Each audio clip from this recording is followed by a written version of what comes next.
ধূপগুড়ি উচ্চ বালিকা বিদ্যালয়ের পরীক্ষা কেন্দ্রে একটি বিতর্কের সূত্রপাত হয়, যেখানে উচ্চ মাধ্যমিক পদার্থবিদ্যা পরীক্ষার্থীদের অন্যান্য বিদ্যালয়ের শিক্ষার্থীদের মতো ক্যালকুলেটর ব্যবহার করার অনুমতি ছিল না।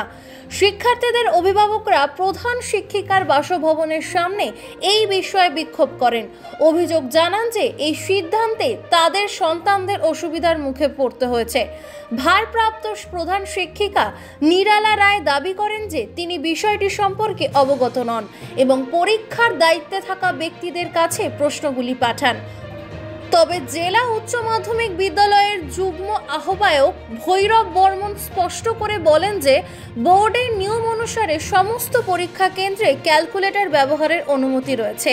এই ঘটনাটি নিয়মের অসঙ্গতিপূর্ণ প্রয়োগ এবং শিক্ষার্থীদের পারফরম্যান্সের উপর সম্ভাব্য প্রভাব নিয়ে প্রশ্ন তুলেছে। কর্তৃপক্ষ এখনো কোনো পদক্ষেপ নেয়নি বা এই অসঙ্গতির জন্য কোনো স্পষ্ট ব্যাখ্যা দেয়নি বলে জানা গিয়েছে। আমাদের বিক্ষোভটা হচ্ছে এই যে উচ্চ মাধ্যমিক পরীক্ষা চলছে, সবাই তো জানে উচ্চ মাধ্যমিক পরীক্ষাটা চলছে। সায়েন্সের পরে আমাদের ছাত্রীরা সায়েন্সে পড়ে, তো আজকে ছিল ফিজিক্স পরীক্ষার সময় ম্যাডামরা ক্যালকুলেটর ইউজ করতে দেয় না।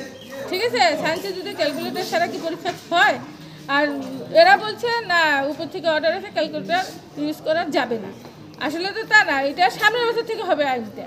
ঠিক আছে, ধূপগুড়ির আরও যে 4টে স্কুলে পরীক্ষা হচ্ছে সব স্কুলে ক্যালকুলেটর ইউজ করতে দিচ্ছে, শুধু এই স্কুলেই দেয় নাই।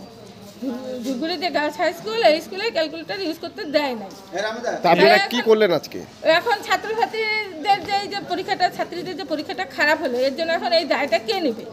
কি বলছে স্কুল কর্তৃপক্ষ? স্কুল কর্তৃপক্ষ বলছে যে ইনচার্জ সে নাই, তা আপনারা থানায় গিয়ে ডায়েরি করেন। আমরা এখন থানায় গিয়ে ডায়েরি করি। আপনার কে ছিল?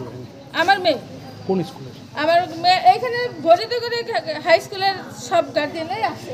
এরা সবাই ভরিডিগুড়ি হাই স্কুল তার গার্জিয়ান। আমিও ভরিডিগুড়ি হাই স্কুল।